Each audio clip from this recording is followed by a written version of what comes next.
Tales Curious.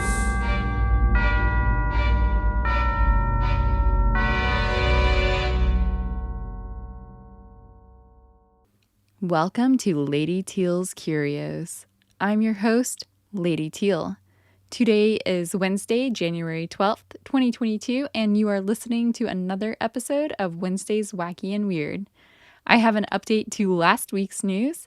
I'm not sure of the exact date, but the 90 Day Fiancé star who we talked about in last week's episode, oh, how could you forget her? She was the one who was selling her farts in a jar.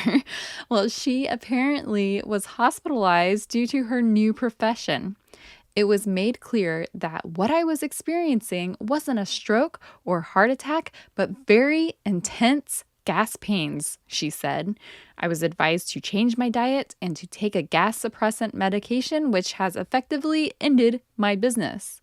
Stephanie has now retired from selling farts in a jar, which I am sure is a relief to her family and her friends, but she's managed to find another unique way of making money from it, and I believe this relates to the NFT portion of the business that I was referring to last week.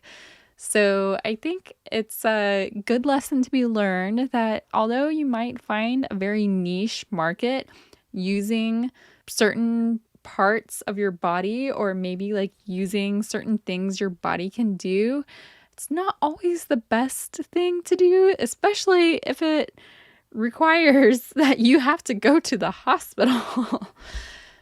Well, it looks like this week's Wacky and Weird news is a bit science heavy, which I am very excited for. It's been a while since we've had a lot of interesting science news, so let's dive in. Scientists in Israel are teaching goldfish to drive cars. In a very odd video, which I will share on the socials, you'll see a goldfish driving an aquarium car. An aquaricar? A cararium?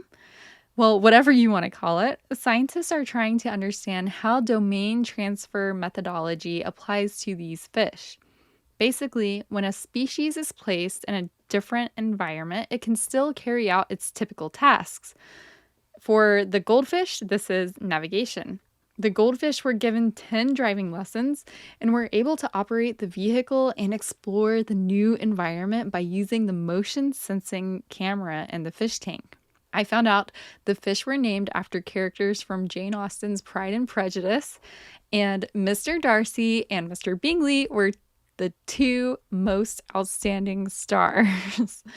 So maybe the myth that goldfish have a horrible memory will have to be revisited after more studies are conducted with these goldfish.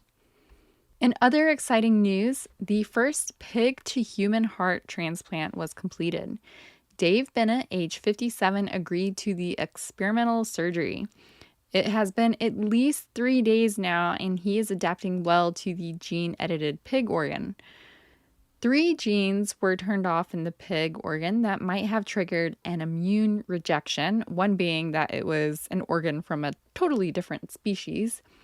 6 human genes were added to improve compatibility, reduce that same risk of rejection, and prevent blood coagulation. Another gene was turned off to keep the pig from growing too large. The pig who gave its heart weighed about 240 pounds, and pig organ transplants have been previously successful in baboons. This research has been going on for decades.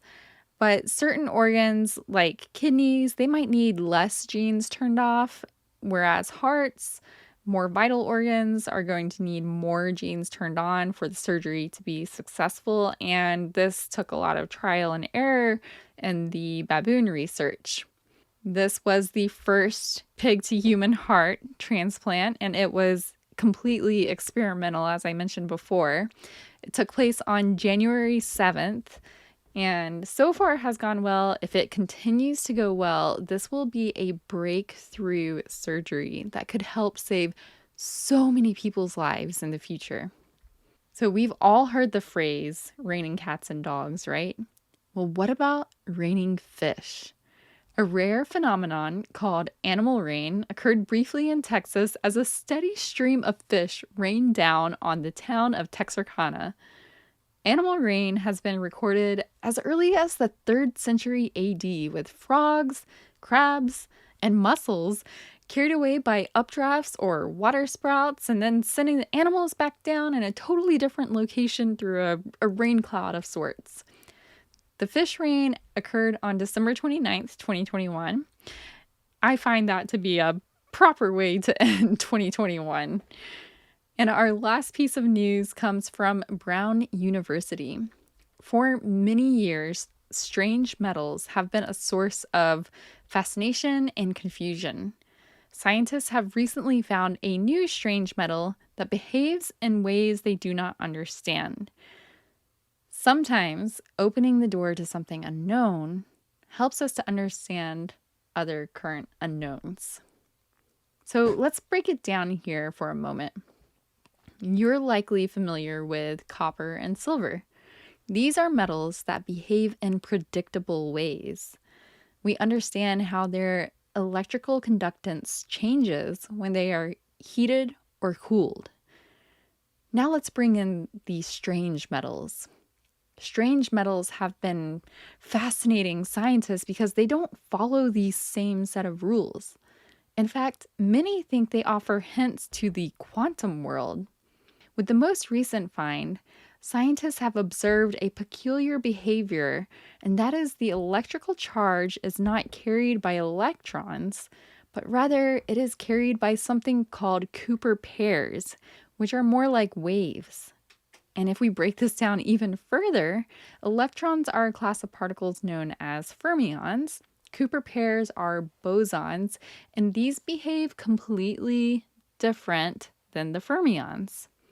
This behavior has never been seen in a system containing bosons. People have been trying to understand strange metals for over 30 years. Many have applied mathematical approaches similar to those used to understand black holes. In this case, answering one question leads to a million more questions. But in our line of work, that's what we love most. That's it for this Wednesday's Wacky and Weird. Until next time, stay curious.